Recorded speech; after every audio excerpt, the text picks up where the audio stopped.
Number 1. Anthony Sowell. For 2 years, people living on Imperial Avenue in Cleveland complained about a foul stench drifting through the neighborhood. Most blamed the sausage shop next door, assuming the smell came from spoiled meat or clogged drains. What no one realized was that the real source was a 3-story house, where decomposing bodies were hidden in garbage bags, crawl spaces, and shallow backyard graves. Inside that home lived a former Marine who blended into the neighborhood while committing one of Ohio's most shocking series of homicides. Anthony Edward Sowell was born in August 1959 and raised in East Cleveland under conditions described later as violent and traumatic. Relatives testified that his mother beat the children with electrical cords and forced them to strip during punishments. At 11, Sowell began assaulting his 10-year-old niece, the first known example of the predatory behavior that would define his adult life. Despite this upbringing, Sowell enlisted in the U.S. Marine Corps at 18. He served from 1978 to 1985, rising to sergeant and earning commendations before being honorably discharged. He married another Marine, but the relationship deteriorated as he struggled with alcohol, aggression, and instability. After leaving the military, Sowell's life spiraled. In 1990, he was convicted of attempting to assault a woman he held captive and received a 15-year sentence. He behaved well in prison, worked in food service, and was released in June 2005 as a Tier 3 offender, Ohio's highest risk category. He moved into the Imperial Avenue home and worked at a rubber products factory. Neighbors described him as quiet, polite, and often seen collecting scrap metal. Online, he presented himself as a dominant figure looking for women to control. Behind closed doors, he was beginning a killing spree that would go undetected for years. The disappearances started in 2007 with 38-year-old Crystal Dozier, a mother of 7 coping with addiction after losing a child. Her family searched aggressively, but because she had a history of drug use, the case lacked urgency. Throughout 2008 and 2009, 10 more women went missing from the same area. Many struggled with addiction or poverty, and their absences were either dismissed or not fully investigated. Sowell targeted women he believed would not generate attention. He lured them to his home with alcohol, drugs, or companionship, assaulted them, and ended their lives by manual strangulation. He hid their bodies in the basement, attic, crawl spaces, and the backyard. The youngest identified victim was 25-year-old LaShonda Long. The oldest was 53-year-old Tonya Carmichael, buried outside for more than a year before discovery. The case finally cracked in September 2009 when 36-year-old Latundra Billups escaped an attack and reported Sowell to police. She said he invited her in, offered drinks, then choked her with an electrical cord and threatened to kill her. Her report led detectives to the Imperial Avenue house on October 29, 2009.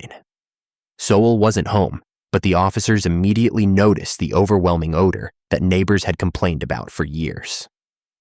On the 3rd floor, they found 2 decomposed bodies. As investigators expanded their search with additional warrants, the true scope became clear. They found remains throughout the house, in the basement, under stairs, and behind walls. When they dug up the yard, they uncovered more victims. By the time the search ended, 11 women had been identified as victims of the Cleveland Strangler. Sowell was arrested on October 31, 2009, after a citizen recognized him from the news.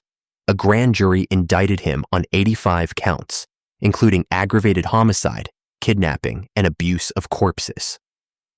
The trial began in June 2011. Prosecutors presented overwhelming evidence, and multiple survivors testified about barely escaping him, describing threats, violence, and the eerie way he told them no one would care if they vanished. The defense argued that Sowell grew up in extreme abuse and suffered psychological trauma, but had no witnesses to dispute the prosecution's case. On July 22, 2011, the jury convicted him on 81 counts, including all 11 counts of aggravated homicide. During sentencing, Sowell apologized, but families of the victims dismissed his words as meaningless. On August 10th, jurors recommended capital punishment, and the judge formally sentenced him to death 2 days later. Relatives expressed relief that the legal system had finally acknowledged their loved ones' lives after years of being ignored or dismissed. Sowell was sent to death row at Chillicothe Correctional Institution. His execution was scheduled for October 2012, but delayed through years of appeals.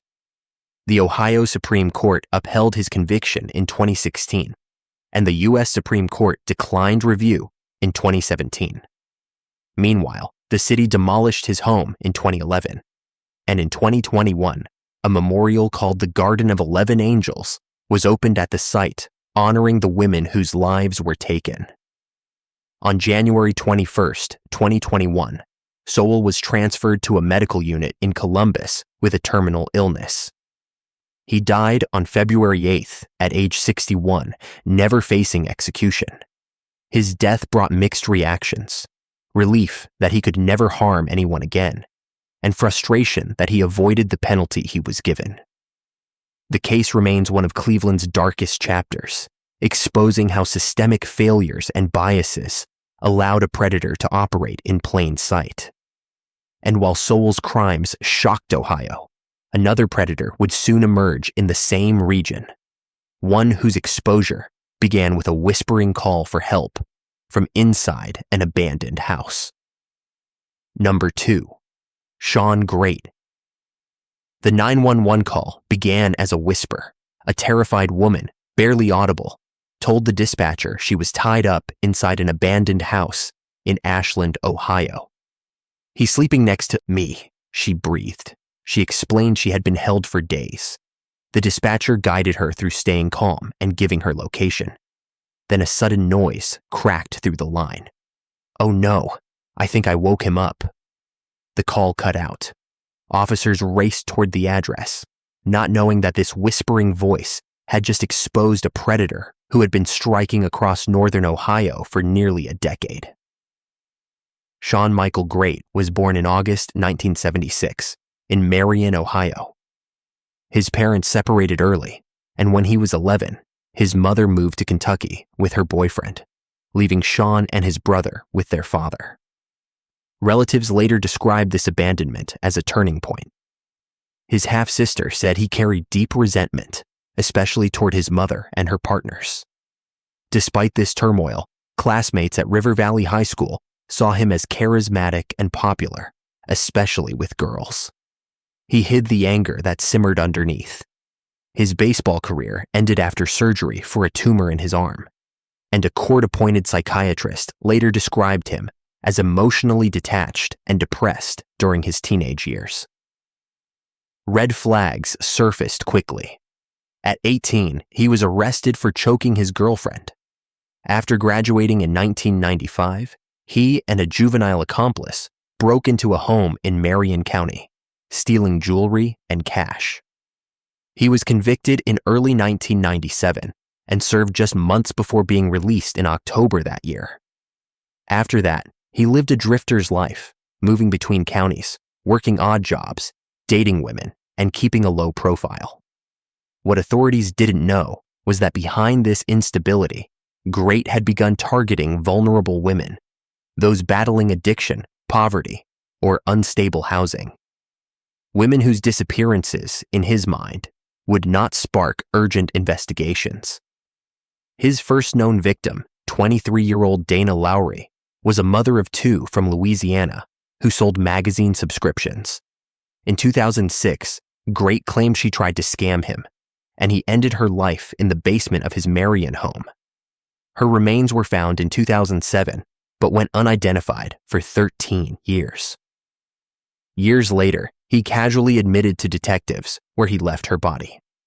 In 2015, the body of 31-year-old Rebecca Lisi was discovered in Ashland County. Her death was initially ruled an overdose because of multiple substances found in her system. After his arrest, Grate confessed he strangled her over $4 she supposedly took from him. In June 2016, he killed 29-year-old Candace Cunningham, his on and off girlfriend of 5 years. He held her captive, subjected her to days of abuse, and buried her behind a burned house, later describing her as a problem he needed to eliminate. By mid-2016, Grate had moved into a vacant house on Covert Court in Ashland, breaking in and using it as a base. He often visited the local Salvation Army for meals, where he befriended a woman identified only as LS. They took long walks discussing religion and personal struggles. She viewed him as a mentor figure, unaware of the danger he posed. When she rejected a romantic relationship, he began focusing on her neighbor, 29-year-old Elizabeth Griffith, a woman with mental health challenges. Griffith was last seen on August 16, 2016. Then, around September 8th, 43-year-old Stacy Stanley called her son, explaining she had blown a tire at a gas station and that a nice man was helping her. She was never heard from again.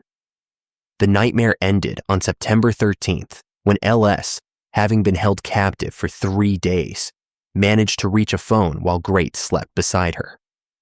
During her captivity, he tied her in painful positions, forced pills into her mouth, and assaulted her while recording parts of the ordeal. When she made the whispered 911 call, she accidentally knocked over his stun device, waking him. Luckily, officers were already speeding to the scene. They rescued her minutes later and arrested Grate without a struggle. Inside the abandoned home, investigators found a horror scene. In an upstairs closet, sealed with duct tape, they discovered the decomposing remains of Elizabeth Griffith. In the basement, buried beneath trash, they found Stacy Stanley. Grate later led detectives to Candace Cunningham's buried remains in Richland County and confessed to killing Rebecca Lisi. He also admitted to Dana Lowry's killing, finally closing a case that had gone cold for 13 years. While jailed, Grate sent bizarre letters to local news outlets. He justified his crimes by claiming his victims were shells, without real consciousness because of drug use or government assistance. Prosecutors dismissed these statements as delusions used to rationalize brutal violence. A grand jury indicted him on 85 counts, including aggravated homicide, kidnapping, and assault. His trial began in April 2018. On May 2nd, he pleaded guilty to 15 charges. Days later, the jury convicted him for the murders of Stanley and Griffith. During the sentencing phase, prosecutors presented the disturbing nature of his crimes. The defense highlighted his abusive childhood and mental illness, but it did little to sway the outcome. On June 1st, 2018, Judge Ronald Forsthoefel sentenced him to capital punishment, plus 90 years to life. Grate later pleaded guilty in separate counties to the killings of Cunningham, Lisi, and Lowry, receiving additional life sentences without parole. In December 2020, the Ohio Supreme Court unanimously upheld his convictions and death sentence. Prosecutors called him the clearest example of a defendant who merited capital punishment. His execution was initially scheduled for 2025, but delayed due to ongoing appeals and Ohio's uncertainty about carrying out executions. For the families of the 5 women he killed, justice remains drawn out and incomplete as appeals continue. But the case exposed the danger of a predator who operated in plain sight across multiple counties until one woman whispered into a phone and saved herself. And while Grate's rampage shocked northern Ohio, another community in the same region would soon confront a killer operating under very different circumstances. Number 3, Michael Madison. The complaints started with a smell. Workers at a cable company in East Cleveland had noticed an awful stench coming from the garage behind their building for weeks. By July 2013, in the summer heat, the odor grew so overpowering that they finally called police.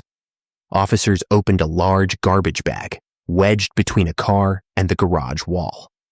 Inside, wrapped in multiple layers of plastic, was the decomposing body of a woman.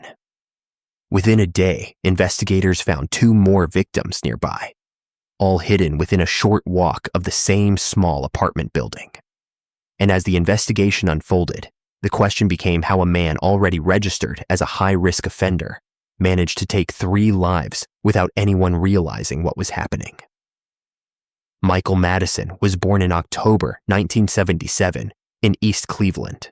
His biological father denied paternity and had no involvement in his life. Madison grew up in extreme physical abuse, according to multiple witnesses during his trial.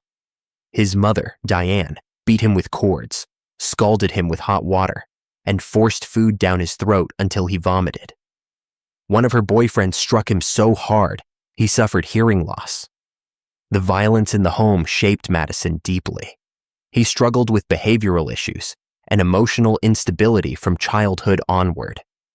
Still, he avoided major criminal charges until his early 20s, when his violence toward women began to surface. In 2002, Madison was convicted of attempted assault against a woman and sentenced to 4 years in prison. He also had prior drug-related convictions in 2000 and 2001. After serving his sentence, he was released and classified as a high-tier registered offender. He returned to East Cleveland and moved into a small apartment above a cable company office.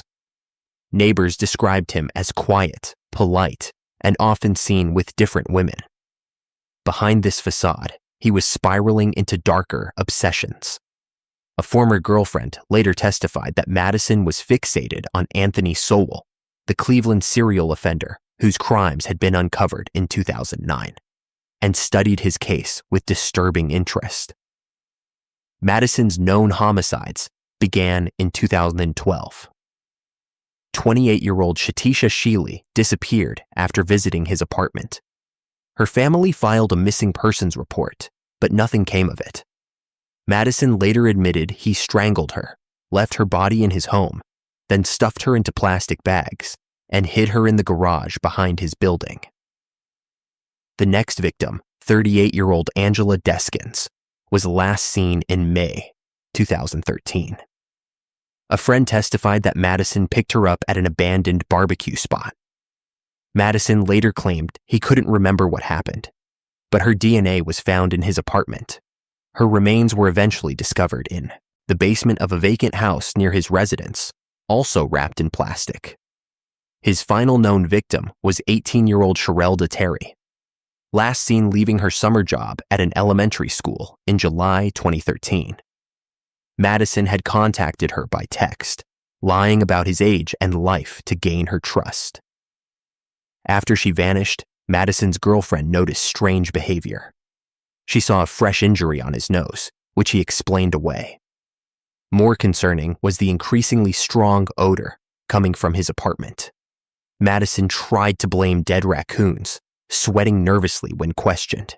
Suspicion grew, but no one realized the truth.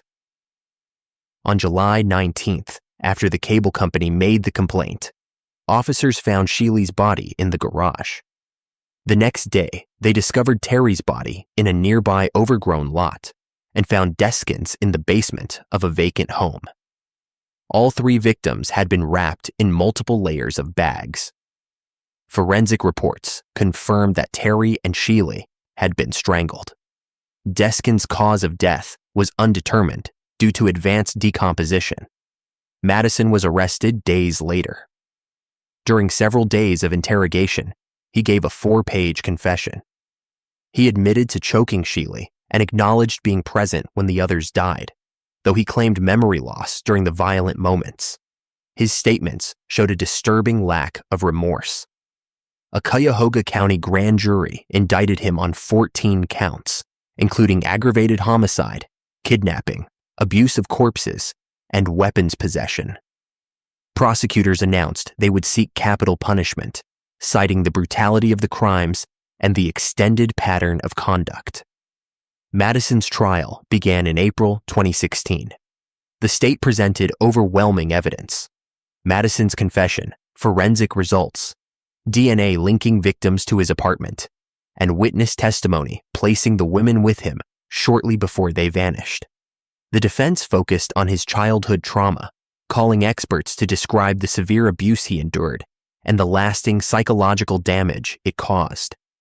They argued that the trauma impaired his decision-making and should weigh against a death sentence. On May 5, 2016, after less than a day of deliberation, the jury found him guilty on all 13 counts considered. Madison had waived his right to a jury on certain specifications, and the judge found him guilty on those as well. During the penalty phase, prosecutors emphasized the pattern: 3 women taken over 9 months, strangled, and discarded like trash. They argued Madison showed no concern for human life and posed a continued danger. The defense repeated their arguments about childhood abuse, but the jury was unconvinced. On May 20th, the jury recommended capital punishment.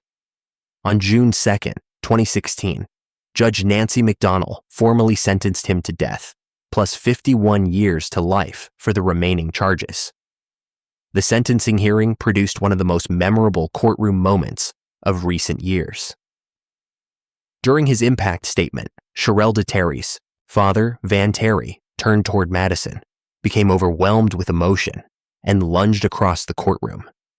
He was restrained immediately and not charged, his grief understood by everyone present. Madison appealed his convictions on 20 separate issues, claiming improper jury selection and procedural errors. The Ohio Supreme Court heard arguments in 2019 and in July 2020 unanimously upheld his convictions and death sentence. The court did reverse 2 kidnapping counts due to insufficient evidence that Sheely and Deskins were restrained before being harmed, but the death sentence remained based on the course of conduct specifications. Madison's execution was scheduled for May 2024, but postponed as Ohio continues to face issues with its execution protocols. A tragic epilogue unfolded in June 2019 when Madison's mother, Diane, was killed by her grandson, Jalen Plummer, inside the same home where Madison had once lived. Plummer also harmed 3 children, but they survived. He later received life imprisonment. It was another devastating chapter for a family already marked by generations of violence. Michael Madison claimed 3 lives in less than a year, hiding victims in places where they could have been discovered at any time, yet still managing to operate unnoticed. And while his crimes shook East Cleveland, another Ohio case would soon show how even professional success and public respect can conceal a far darker reality. Number 4. Lance Mason. A judge is supposed to embody justice, someone the public trusts to uphold the law and set an example for the community. Lance Timothy Mason held that position for years. He was a respected attorney, a former legislator, and a common pleas court judge in Cuyahoga County. To colleagues, he was polished, intelligent, and destined for higher office. But the man he presented in public was not the man he was behind closed doors, and the violence he was capable of would eventually end the life of the woman he once promised to protect.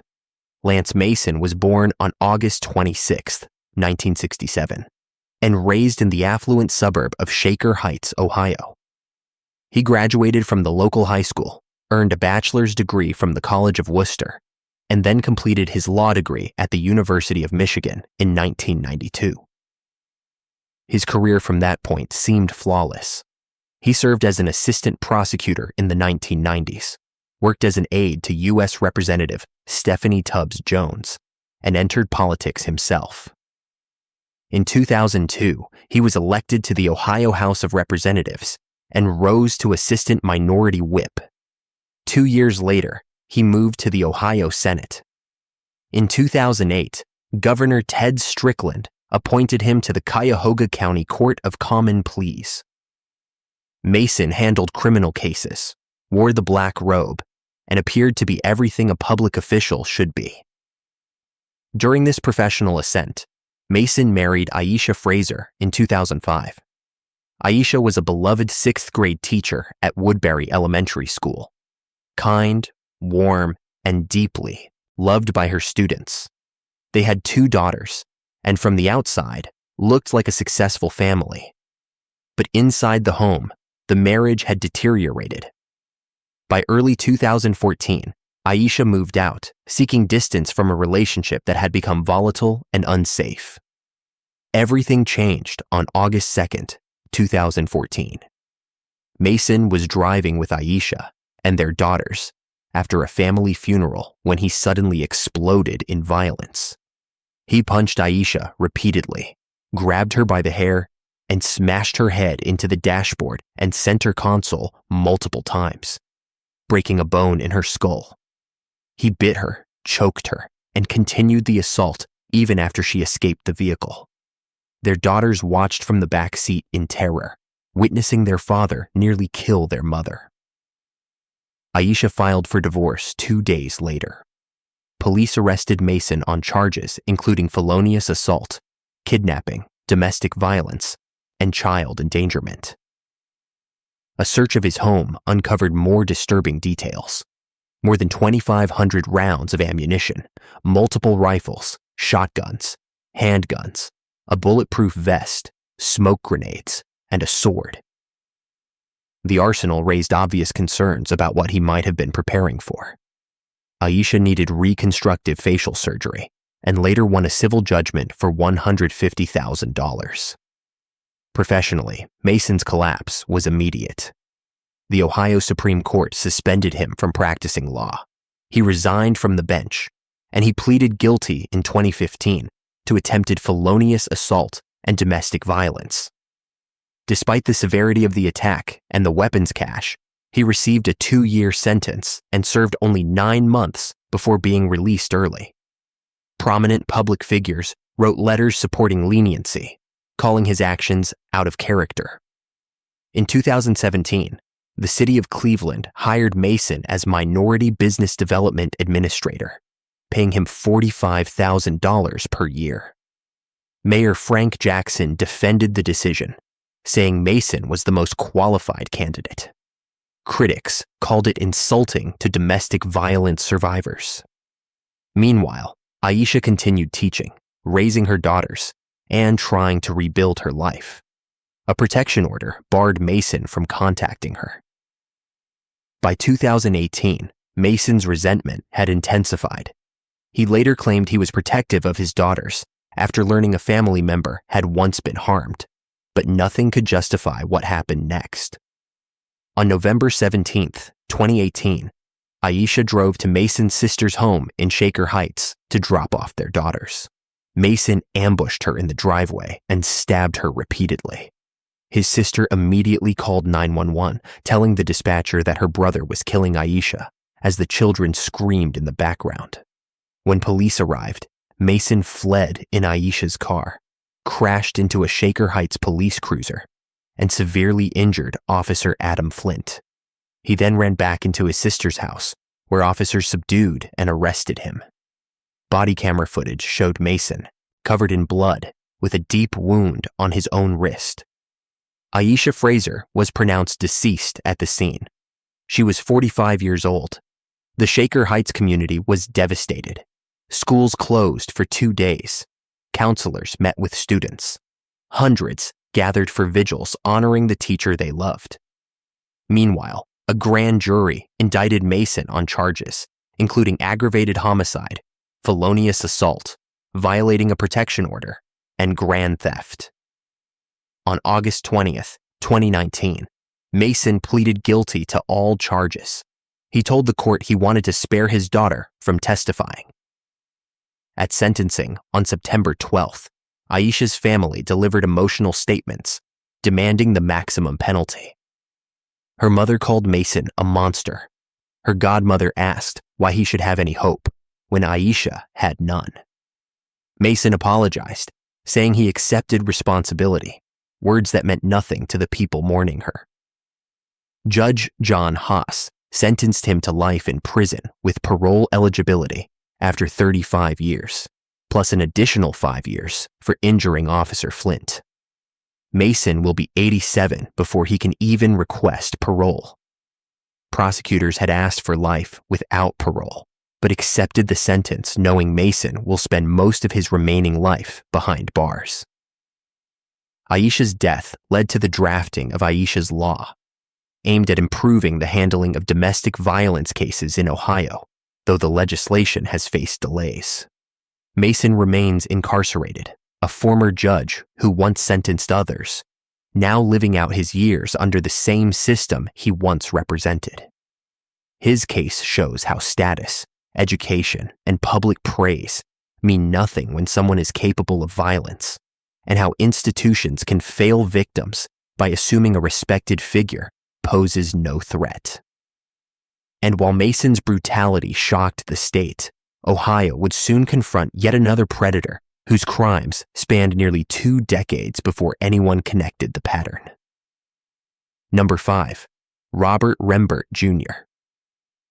On September 21st, 2015, a truck driver stepped out of the shower at a Pilot Flying J truck stop in Seville, Ohio.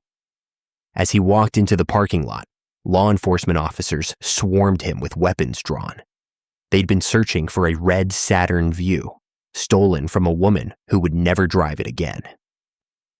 The man behind the wheel was 45-year-old Robert Gene Rembert Jr., a regional trucker whose DNA had just linked him to violent crimes stretching back nearly 2 decades. Within days, prosecutors publicly labeled him a serial killer. And as investigators mapped his trucking routes across Ohio and Pennsylvania, the question became unavoidable. How many more victims might he have left behind? Rembert was born on March 15, 1970, in Cleveland. Little is known about his early life. Public records offer almost nothing about his upbringing, family dynamics, or formative years. What is clear is that by his mid-20s, he was working as a bus driver for Cleveland's Regional Transit Authority.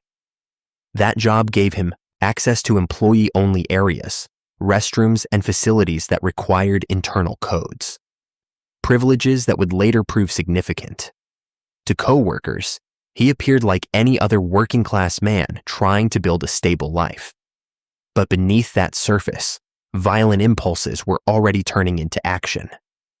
His first confirmed homicide came on December 23, 1997, when an argument in a Cleveland parking lot escalated into a fatal shooting. The victim, 24-year-old Dadrin Lewis, died after Rembert pulled a gun and opened fire. He was arrested and charged, but prosecutors accepted a plea deal. In July 1998, he pleaded guilty to voluntary manslaughter and received a 6-year sentence. No one realized then that 7 months earlier, Rembert had already taken another life. On May 15, 1997, before the Lewis shooting, an RTA driver found the body of 47-year-old Rena Mae Payne in an employee restroom at a bus turnaround at East 83rd Street and Central Avenue. The restroom required a code known only to RTA employees. Payne had been beaten and strangled. DNA was collected, but there was no match, and the case went cold. Investigators did not yet know that the killer worked for the same transit system and had unrestricted access to the locked restroom. After serving 6 years for the manslaughter conviction, Rembert was released and transitioned into long-haul trucking, driving routes across Ohio and into Pennsylvania. He lived quietly, often staying with his cousin, 52-year-old Jerry Rembert, at a house on East 140th Street in Cleveland. For years, he seemed to blend into the background, working, traveling, and avoiding attention. What authorities couldn't see was that he wasn't done hurting people. In June 2015, 18 years after Payne's death, the pattern resurfaced. On June 10th, workers noticed a body in an open field at East 83rd Street and Gill Avenue in Cleveland. The victim, 31-year-old Kimberly Hall, had been beaten, strangled, and assaulted in a way that closely resembled the method used in Payne's 1997 case. Hall struggled with addiction and was considered vulnerable, a detail that aligned with Rembert's victim profile. Phone records revealed that Hall's final calls were to Rembert. DNA collected from her body would later prove decisive. 3 months later, everything exploded. On September 20th, 2015, Rembert got into an argument inside the home he shared with his cousin Jerry and 26-year-old family friend Morgan Neitzel. The argument escalated, and Rembert retrieved a firearm. Both Jerry and Neitzel were shot in the head. After killing them, he stole several items from the home, including Neitzel's red Saturn Vue, and fled. The next day, deputies spotted the vehicle at the Seville truck stop, moved in, and arrested him without incident. At the station, investigators collected DNA samples that finally connected all the dots. His genetic profile matched evidence from the June murder of Kimberly Hall, and, even more significantly, from the May 1997 murder of Rena Mae Payne. The 18-year cold case was suddenly solved. Detectives realized they were dealing with a predator who had been active since the 1990s, with long gaps between known crimes that suggested additional victims might be undiscovered. On October 13th, 2015, a grand jury indicted him on 25 counts, including aggravated homicide, kidnapping, aggravated robbery, assault, and abuse of remains. Cuyahoga County Prosecutor Timothy McGinty publicly stated, "Robert Rembert is a serial killer. We know he has purposefully executed 5 people. We are investigating his trucking activities to determine how many more there might be." The statement sent shockwaves across communities along his trucking routes. While awaiting trial, Rembert was held on $1 million bond. His trial was set for October 2018.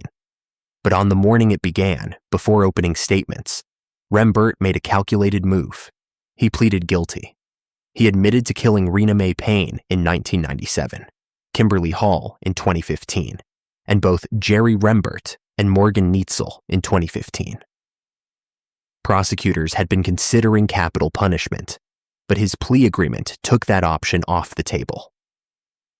On October 16, 2018, he appeared before Judge Joan Sinnenberg for sentencing. He addressed the families with a short, empty apology. "There's nothing I can say to change what happened," he said. His words offered no accountability and no insight into his motives. Victims' family members expressed grief, anger, and disbelief that someone they had welcomed into their home, Jerry's own cousin, had betrayed them in such a brutal way. Judge Sinnenberg sentenced him to life with parole eligibility after 30 years, plus an additional 10 years to be served afterward. Rembert will be 88 before he can request parole. Even after the case closed, investigators continued examining unsolved homicides along his trucking routes, searching for matches to his DNA profile. No additional charges have been filed, but law enforcement in Ohio and Pennsylvania have stated openly that they cannot rule out more victims. Today, Rembert remains in an Ohio prison, serving his sentence with no realistic path to freedom. His case shows how violent offenders can hide in plain sight for years, working, traveling, blending into communities, until a single mistake finally reveals the truth. And while Rembert's crimes stretched across nearly 2 decades, the next Ohio case involved a burst of violence so shocking that it tore apart a quiet neighborhood in a single night. Number 6, James Worley. For 20-year-old Sierra Juggin, the rural roads of Fulton County, Ohio, meant home and safety. On the evening of July 19th, 2016, she rode her purple bicycle along County Road 6, heading back from her boyfriend's house. Her boyfriend, Joshua, rode alongside her, or Ace, his motorcycle until their usual parting point. He turned back toward his place. She kept going toward hers. Neither of them saw the man waiting along that same road. a man who had lived nearby for decades, a man who had attacked a woman on a bicycle once before. James Dean Worley was 57 in 2016. He had spent most of his life in Northwest Ohio, living at a property on County Road 6 with a barn, outbuildings, and farmland around him. Neighbors saw him as quiet and odd, but not especially dangerous. He ran a small trailer transport business and mostly kept to himself. His record told a different story. On July 4, 1990, 26-year-old Robin Gardner was riding her bike on a rural road in Lucas County when a pickup truck passed her, turned around, and then hit her from behind, knocking her into a ditch. The driver, Worley, got out and pretended to check on her, then struck her in the head with a hammer, put her in a chokehold, and held a screwdriver to her throat. He told her to get in the truck or he would kill her. He managed to get one handcuff on her wrist, but she fought back. In the middle of the struggle, a motorcyclist pulled up. Gardner ran to him, screaming that Worley was going to kill her. The stranger took her to safety while Worley fled. Worley was arrested and charged. He entered an Alford plea to abduction, effectively accepting conviction without admitting guilt, and received 4 to 10 years. He was paroled after about 3. Gardner later moved out of Ohio, but the fear never left. She said flatly that she did not believe someone like Worley could simply stop. In 2000, Worley was sent back to prison for growing marijuana and possessing weapons while prohibited. Again, he served only a portion of his sentence and was released in 2002. After that, he appeared to settle down on his rural property, but he was planning. Inside his barn, he created what prosecutors later called a kidnapping kit. Investigators would eventually find restraints, specialized handcuffs, zip ties, a ski mask, women's underwear, some stained with blood, a freezer with apparent blood inside, an inflatable mattress, and recording equipment. Worley spent time watching disturbing content focused on women being bound and restrained. He told a therapist years earlier that he had learned from his past and that if he tried again, he would bury his victim.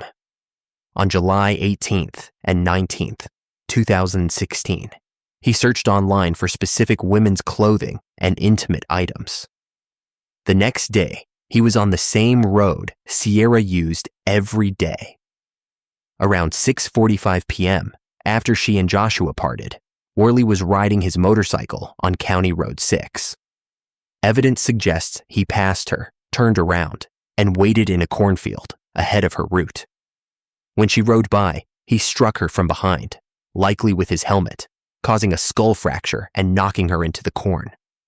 He dragged her deeper into the field and handcuffed her with the same distinctive style of cuffs he had used on Robin Gardner in 1990. Then he left her there, returned home on his motorcycle, and came back after dark in his truck.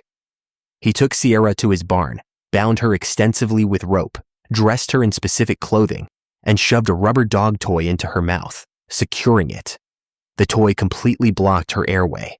She suffocated. Worley then buried her in a shallow grave in a neighboring cornfield along County Road 7, about 2 miles from his home. When Sierra didn't come home that evening, her family called police. Joshua told deputies he had last seen her on the bike shortly before 7. A Fulton County deputy soon found her bicycle several rows into a cornfield along County Road 6. The area showed clear signs of a struggle. Investigators recovered motorcycle tire tracks, a box of fuses, men's sunglasses, an orange-handled screwdriver, and a neon green sock with possible blood. A black motorcycle helmet was found on the road by a local resident. The next day, deputies canvassed the neighborhood. They went to Worley's house. He agreed to talk and gave a story that immediately raised suspicion. He claimed his motorcycle had broken down on County Road 6 around 6 o'clock, that he saw 2 bikes by a cornfield, and that he briefly thought about riding one home but decided against it. He also volunteered that he had lost his helmet, fuses, screwdriver, and sunglasses when the bike stalled, exactly the items recovered at the scene. a license plate found nearby traced back to Worley's motorcycle. With that link and his bizarre explanation, investigators obtained a search warrant. When they returned on July 22nd, they went through his home, barn, and vehicles. They found blood on his motorcycle, zip ties, and a ski mask in his truck, restraints, and women's clothing in the barn, and items with Sierra's DNA on them, including duct tape and the inflatable mattress. That same day, a latex glove was discovered near County Road 7. A search of the surrounding area led to a shallow grave. Inside was Sierra Jogan. The coroner ruled her death as asphyxiation due to airway obstruction. Worley was arrested and initially charged with abduction. After Sierra's body was found, a grand jury indicted him on multiple counts of aggravated homicide, kidnapping, felonious assault, tampering with evidence, and having weapons while under disability. The trial began in March 2018. Prosecutors presented the forensic evidence, the items recovered on his property, and cell phone records showing Worley and Sierra's phones in the same area at the critical time. They also called Robin Gardner to testify about her 1990 abduction. The similarities were impossible to ignore. A woman on a bike, a rural Ohio road, a sudden attack, a screwdriver, distinctive handcuffs, cornfields. The defense argued there were gaps in the DNA evidence and tried to suggest reasonable doubt. They called 2 witnesses to vouch for Worley's character and to explain his motorcycle helmet. One admitted on cross-examination that Worley had discussed setting up a studio in the barn and that they had watched disturbing content together. On March 27, 2018, the jury found Worley guilty on all major counts and specifications. In the penalty phase, prosecutors emphasized the level of planning, the barn setup, the prior abduction, and the brutality of how Sierra died. The defense pointed to Worley's upbringing and mental health issues, but the jury was unmoved. They recommended capital punishment. The judge agreed and sentenced him to death, plus more than 20 additional years for the related charges. As required by Ohio law, the case went to the state Supreme Court. Worley argued that pretrial publicity tainted the jury, that Robin Gardner's testimony should not have been allowed, and that his lawyers were ineffective. In July 2021, the court rejected all of his arguments and upheld both his conviction and death sentence, noting that the crime showed significant planning and a clear pattern. An execution date was set, but Ohio's ongoing moratorium on executions and problems with its method mean it's unclear when or if the sentence will be carried out. Worley remains on death row at Ross Correctional Institution. Out of Sierra's murder came Sierra's Law, a statewide violent offender registry designed to track people convicted of crimes like abduction and kidnapping, offenses that previously did not require registration. Her family also founded organizations focused on self-defense training and safety education for young women. While Worley's crimes unfolded on quiet rural roads, another Ohio predator operated in a very different environment, urban Cleveland, where vulnerable women were targeted over nearly 2 decades before DNA finally revealed the truth. Number 7. Dellmus Colvin. For most Americans, the interstate highway system represents movement, opportunity, and connection. For long-haul truckers, it means freedom and long stretches of road. But for certain predators, those same highways offer anonymity. They can travel from city to city, cross county lines in minutes, and disappear before investigators even realize a crime has occurred. For years, authorities suspected that some offenders used trucking routes to hunt vulnerable victims. One of them was Dellmus Charles Colvin, a man who quietly operated across Ohio and neighboring states for nearly 2 decades.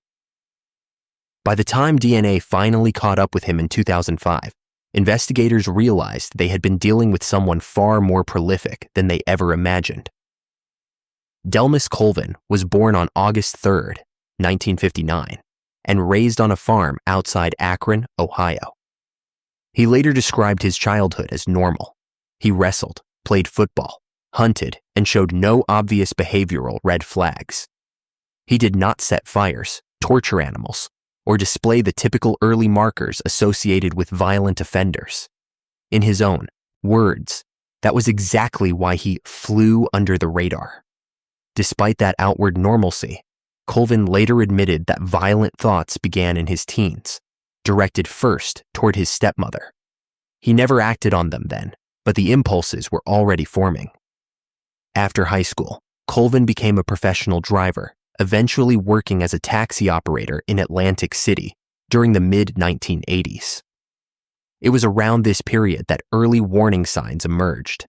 People who knew him described him as socially awkward and increasingly drawn to women working in vulnerable circumstances. In 1989, he was arrested in Summit County, Ohio, on assault and weapons charges, though the long-term outcome of those charges remains unclear. By the late 1980s and early 1990s, he had returned to Ohio, drifting between Swanton, Lima, Orient, and Toledo. He transitioned from taxi driving to long-haul trucking, a job that gave him unrestricted mobility and the perfect cover for what he was doing. Colvin's earliest documented case came on September 15, 1987, though it wouldn't be solved until decades later. That day, 27-year-old Donna Lee White was found deceased in a vacant Atlantic City parking lot. Her passing was initially ruled an overdose. Colvin, then working as a cab driver, had been one of the last people to see her alive. He was charged only with hindering apprehension and tampering with evidence. At the time, investigators simply didn't have the forensic tools to connect him to anything more serious. Years later, Colvin admitted he had wrapped White's body in a blanket and disposed of it, then added chillingly that she wasn't his first victim. In Ohio, his known crime spree began in January 2000. That month, Colvin lured 38-year-old Valerie Jones into his truck. He strangled her and dumped her remains in Lake Erie. Her body was found near a landfill days later. Only months after that, in August 2000, 40-year-old Dorothea Wetzel was discovered on the banks of the Maumee River. On September 1st, he convinced 42-year-old Jacqueline Thomas to enter his truck, then left her body along a road in Monroe County, Michigan. The next day, it was found. 2 years later, in 2002, 43-year-old Lily Summers was found deceased in a parked tractor trailer. In April 2003, 33-year-old Jackie Simpson was smothered at a Toledo motel. In May 2003, 37-year-old Melissa Weber was ended. Every one of these victims lived in vulnerable conditions, and every one of them crossed paths with Colvin during his trucking routes. The break came in 2004 when Colvin was investigated for assaulting a woman who escaped and called police. A DNA sample was taken from him and entered into CODIS. In 2005, that sample matched genetic material recovered from Melissa Weber's fingernails. It also linked him to Simpson's case and a 1998 assault. Investigators immediately realized they had a serial predator on their hands. Colvin, then 46 years old, was arrested in November 2005. Prosecutors believed he was responsible for far more than the known cases, given his job and travel patterns. When his trial began in September 2006, they offered him a deal. If he confessed to additional crimes, they would remove capital punishment from consideration. Colvin accepted. During interrogations, he admitted to taking the lives of Jackie Simpson, Melissa Weber, Valerie Jones, Jacqueline Thomas, and Lily Summers. On October 3, 2006, he added a sixth confession, acknowledging responsibility for Dorothea Wetzel. Investigators noted that his descriptions matched crime scene details known only to law enforcement. Colvin explained that his motivations stemmed from deep resentment toward women and a need for control. The plea deal spared him capital punishment, and he received multiple life sentences at Lebanon Correctional Institution. He was 47 years old and would never leave prison again. But the investigation didn't stop. In 2010, cold case detectives in Atlantic County, New Jersey, reopened the 1987 Donna White case after learning Colvin had been convicted in Ohio. They gathered evidence, extradited him, and charged him with her homicide. In April 2011, he pleaded guilty, admitting that he met White while driving a taxi. The judge noted that the case confirmed what many had long suspected, that Colvin's violence stretched back long before his Ohio crimes. He received an additional 30-year sentence, concurrent with his existing life terms. In 2020, Colvin gave a telephone interview from prison. He casually claimed he had ended between 47 and 52 lives across the United States between 1983 and 2005. He discussed carrying bodies in his truck, disposing of them along interstate routes, and choosing victims he believed no one would look for. He even provided the possible location of a supposed victim in Illinois. Authorities searched the area and found bone fragments, but they were not human. Colvin refused to discuss any crimes committed in states with capital punishment, strongly suggesting he was protecting himself from further consequences. To this day, authorities have definitively linked Colvin to 7 confirmed victims, but they believe the true number is likely far higher. He remains incarcerated at Lebanon Correctional Institution, serving mandatory life sentences with no possibility of release. Colvin's case exemplifies how mobile predators can evade detection for years by targeting vulnerable individuals who are less likely to draw immediate law enforcement attention. From a trucker who used highways as hunting grounds, we now move to a different kind of Ohio case, one involving a single shocking act of violence that erupted inside a quiet neighborhood and sparked national outrage. Number 8. Connor Betts. The Oregon District in Dayton, Ohio, is normally known for music, nightlife, and a sense of community. On August 3, 2019, the Kent streets were busy as usual, friends moving between bars, people enjoying the weekend, and crowds filling the sidewalks. Among them was 24-year-old Connor Betts, spending the night out with his sister Megan and a friend. To everyone around them, it seemed like a normal summer evening. But shortly after 1 o'clock in the morning, Connor separated from the group, returned to his vehicle, and within minutes carried out an act that would leave deep scars on the city and claim 9 lives, including his sister's, before officers intervened. Connor Stephen Betts grew up in Bellbrook, Ohio. His childhood appeared stable, a comfortable home, a supportive family, and a school environment where he participated in activities like drama, choir, and church programs. Teachers described him as polite, and classmates recalled someone who could be friendly and socially capable. Outwardly, nothing suggested the turbulence building beneath his surface. But in high school, early signs of serious struggles began appearing. During his freshman year, authorities removed him from school property after classmates reported concerning materials he had written. In another incident, he acted aggressively toward a peer without explanation. These episodes led to discipline and intervention, but he later returned to class and graduated without further incidents making headlines. Those closest to him described an internal battle that lasted years.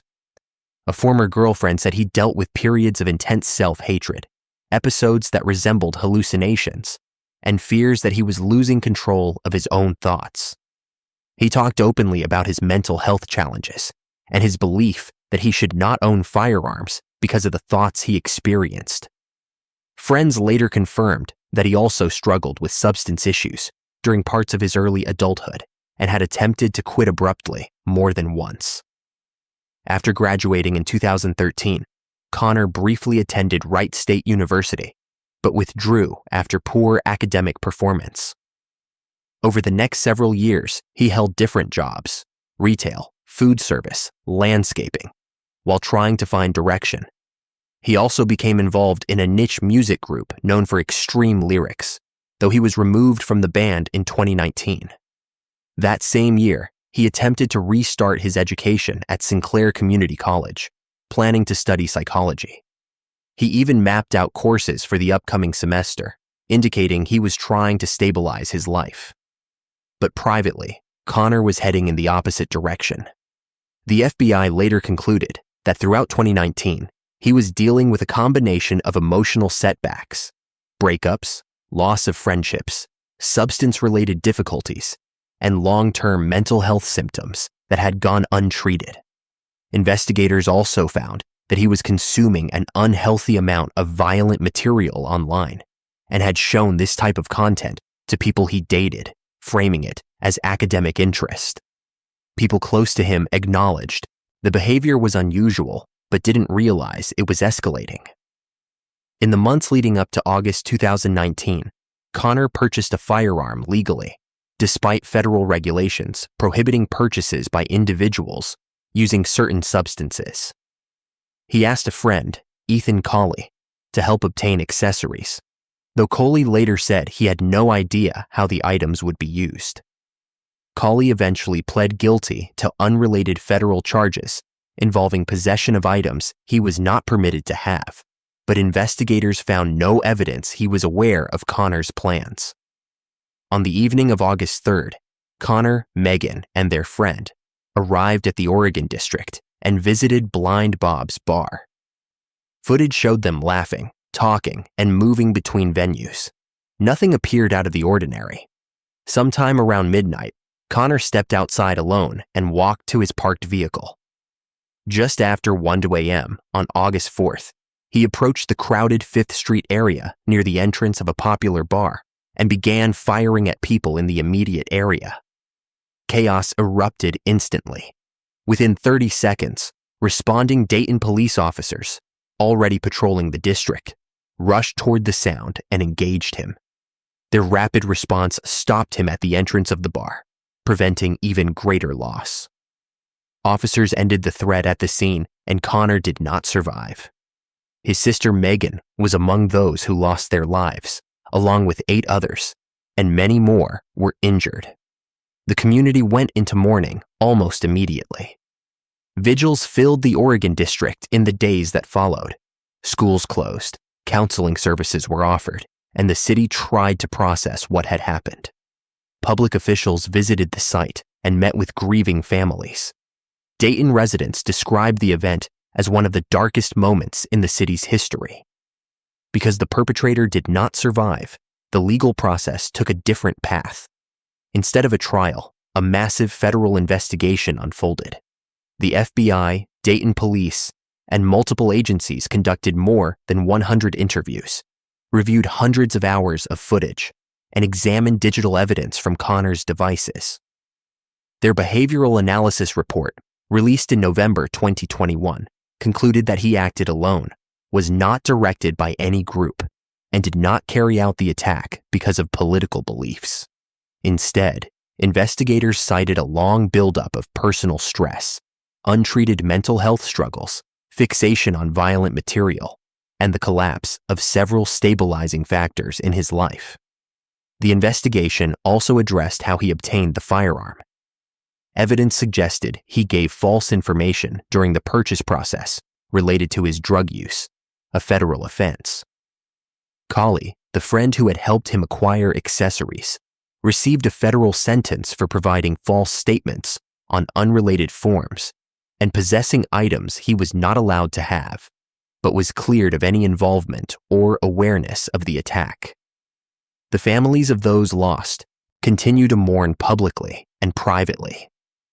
Friends remembered the victims as students, parents, co-workers, and community members with futures ahead of them. Megan's family expressed deep grief and asked for privacy, while community groups organized memorials to honor the lives taken. A permanent memorial now stands in the Oregon District, marking a site that changed Dayton forever. Although police stopped the tragedy in under a minute, its impact will last for generations. And while this case ended quickly, another Ohio case would stretch across decades. One where patterns remained hidden until technology finally revealed the truth. Number 9. Thomas Lee Dillon. Southeast Ohio is the kind of place people go to get away from everything. Thick woods, quiet back roads, isolated fishing spots, and stretches of land where you can spend an entire day outside without seeing another person. For years, that landscape was a refuge for hunters, fishermen, and factory workers who just wanted some peace on their days off. But beginning in 1989, that same wilderness became something else entirely. Men out jogging, hunting, or fishing started turning up dead, with no robbery, no personal dispute, and no obvious motive. Someone was using the countryside as a private shooting range, and the targets were other human beings. That someone was Thomas Lee Dillon. Dillon was born on July 9th, 1950, in Canton, Ohio, and grew up nearby in Magnolia. On paper, his life looked painfully average.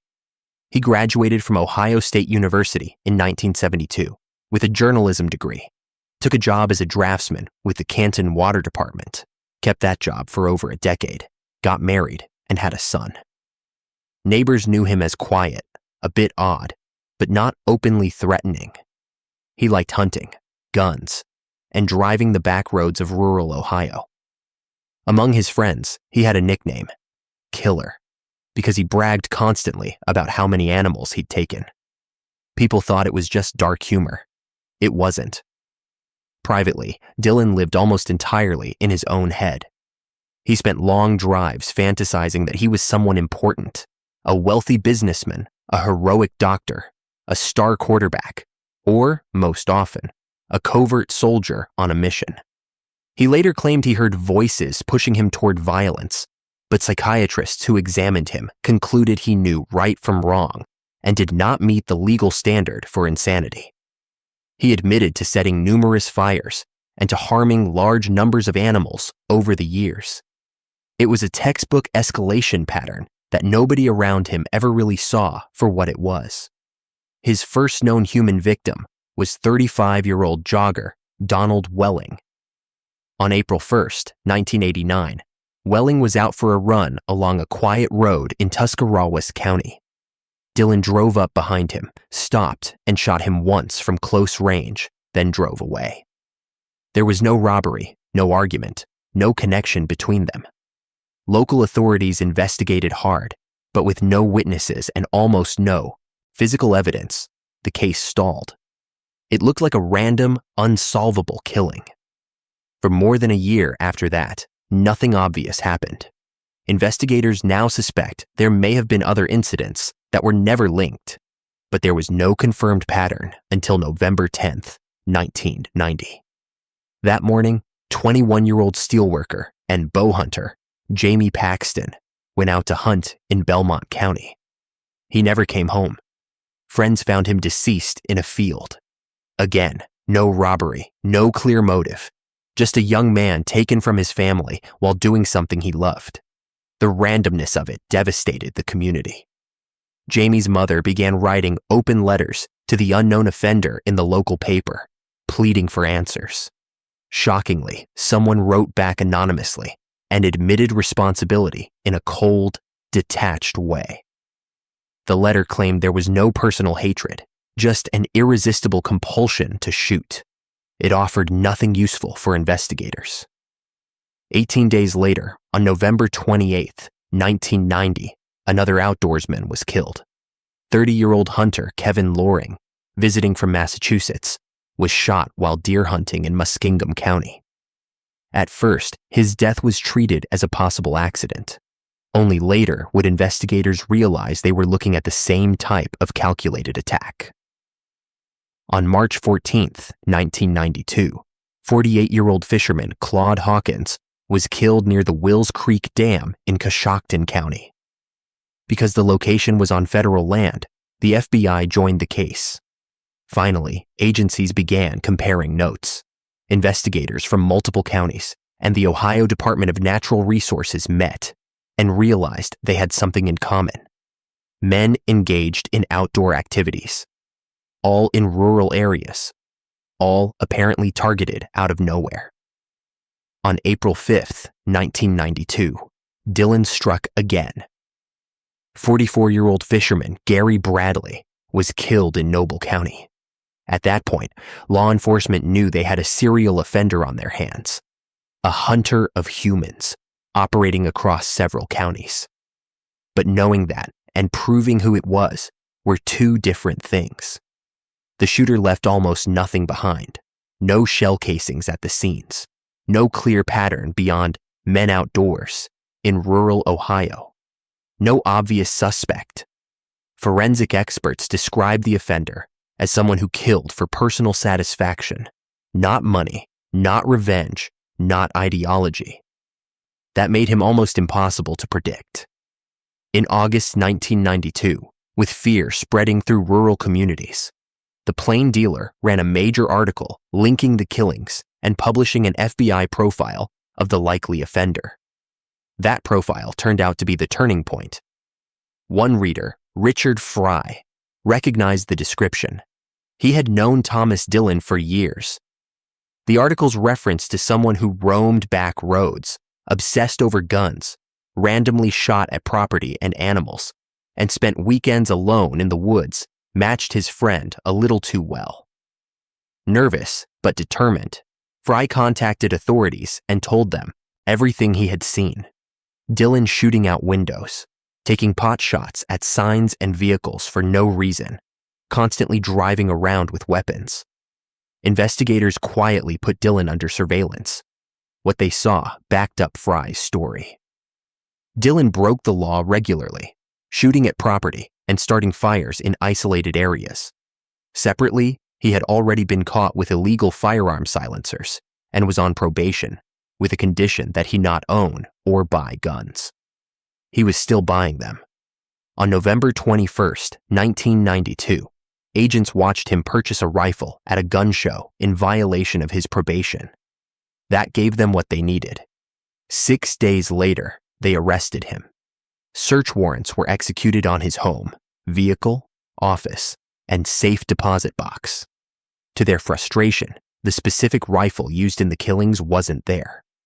So they went public again, asking anyone who had bought or sold guns with Dillon to come forward. Eventually, a person contacted investigators and said he had purchased a Swedish Mauser rifle from Dillon. When the FBI tested it, ballistics matched it to the killing of Gary Bradley and strongly linked it to the Hawkins case as well. Once confronted with the forensic evidence and the real possibility of capital punishment, Dillon folded. On July 12, 1993, he pleaded guilty to 5 counts of aggravated homicide, the deaths of jogger Donald Welling, hunters Jamie Paxton and Kevin Loring, and fishermen Claude Hawkins and Gary Bradley. In exchange for taking the death penalty off the table, he admitted his role in each case. Dillon showed almost no emotion when describing the killings. He told investigators he felt nothing for his victims and called them people who were simply in the wrong place at the wrong time. Mental health experts diagnosed him with serious personality issues, but agreed he was fully aware that what he did was wrong. The court sentenced him to 5 consecutive terms of 30 years to life, effectively ensuring he would die in prison. He was later looked at in connection with other unsolved shootings in other states, but he refused to cooperate. He hinted to investigators that he had killed before 1989, including a man he claimed to have shot inside his home years earlier, but he provided too few details to confirm anything. In October 2011, Dillon became seriously ill in custody and was transferred to a prison medical facility in Columbus. He died there on October 21st at age 61, leaving behind more questions than answers. Families of the 5 confirmed victims at least knew who had taken their loved ones, but they never got a full accounting of everything he'd done.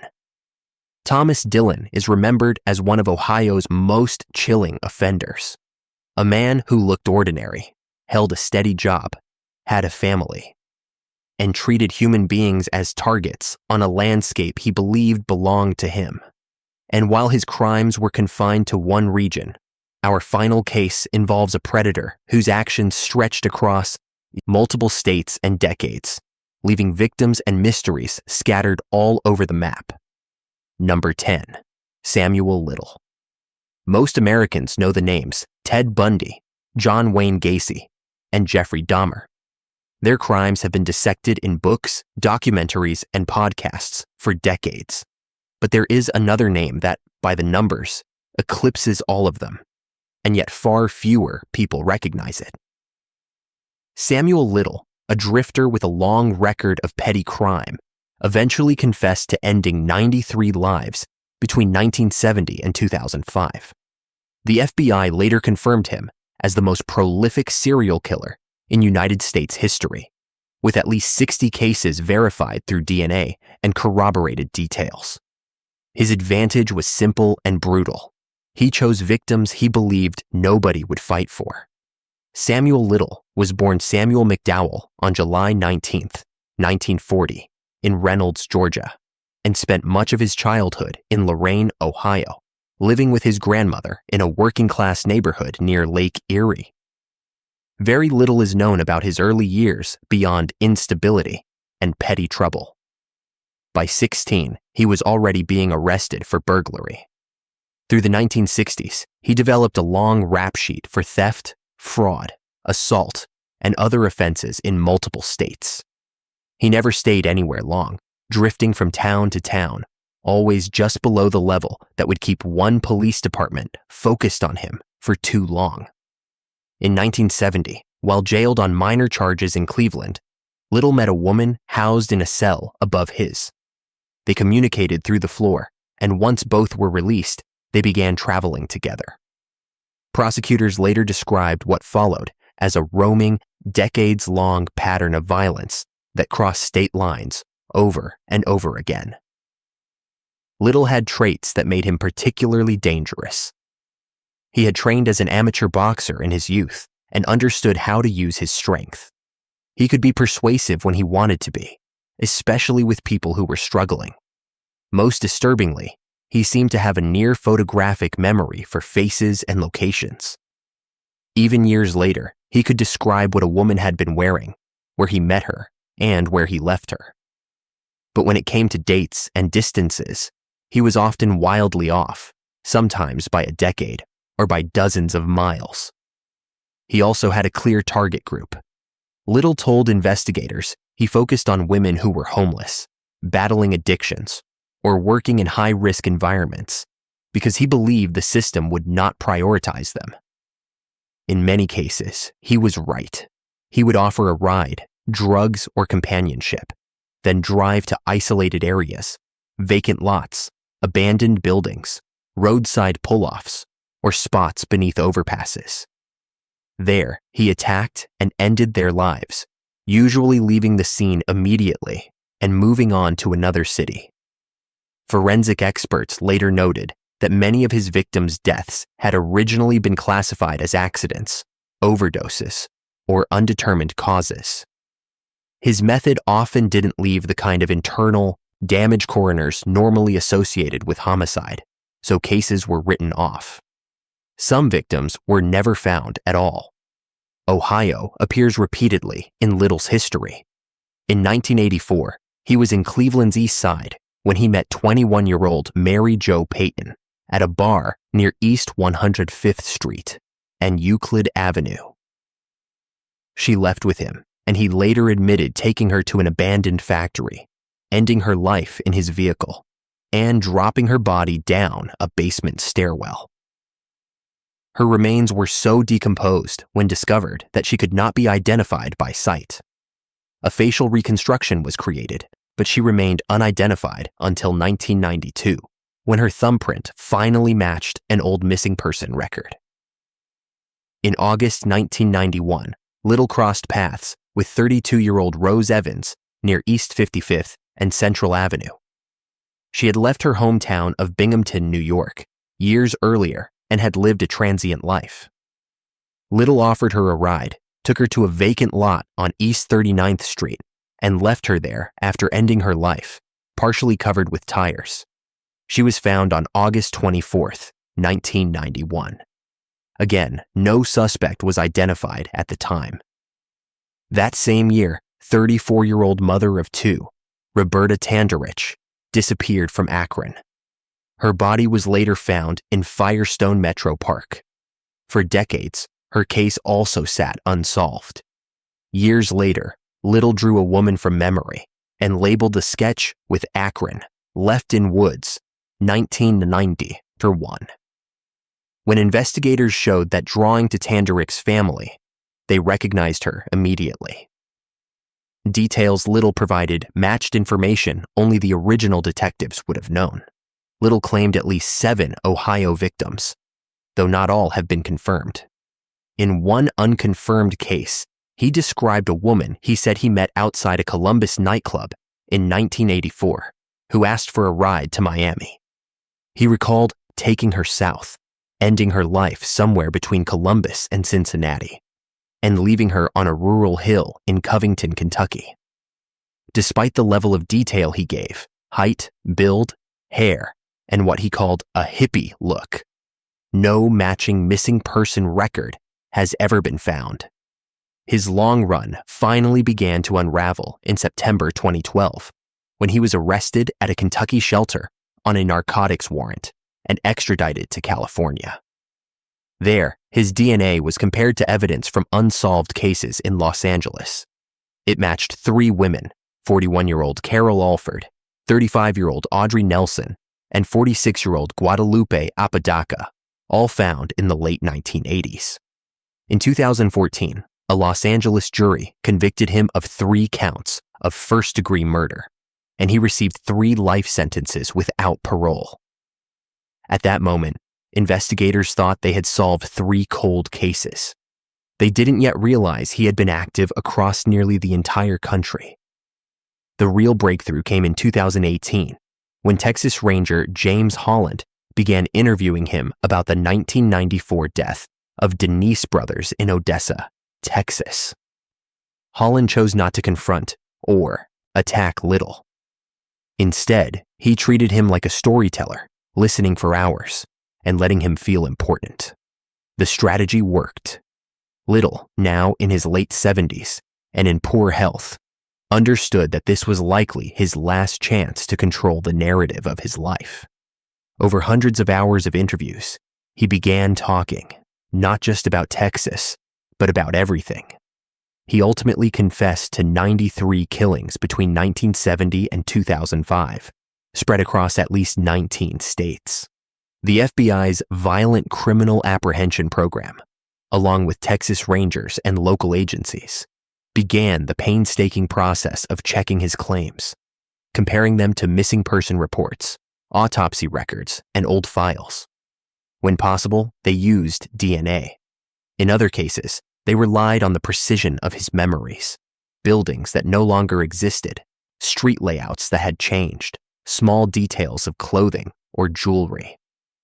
Little also drew dozens of portraits of women he said were victims whose names he never knew. Those sketches were released publicly, and families across the country recognized loved ones who had been missing for decades. As of 2019, at least 50 of his confessions had been confirmed, and more continued to be validated. The FBI formally labeled him the most prolific serial killer in U.S. history. In December 2018, Little pleaded guilty in Texas for the Denise brothers case and received another life sentence. In 2019, Cuyahoga County prosecutors charged him for the deaths of Mary Jo Payton and Rose Evans and tied him to the Akron case of Rembert Jr, resolving 3 of Ohio's long cold files. Given his age and existing sentences, he was never transported back to Ohio for trial. But the pleas brought long-delayed answers to families who had waited more than a generation. On December 30th, 2020, Samuel Little died in a California hospital at age 80 while still in custody. At the time of his death, more than 60 of his confessed killings had been confirmed, with dozens more still under review. Even now, investigators continue trying to match his descriptions and portraits to unsolved cases. For the families of the women he targeted, closure is complicated. They finally know what happened, but they also know he was able to operate for decades because so many of his victims were written off, mislabeled, or ignored. Samuel Little's story isn't just about one man's violence. It's about how easy it was for him to hurt people who were already on the margins, and how long it took for anyone to truly start counting them.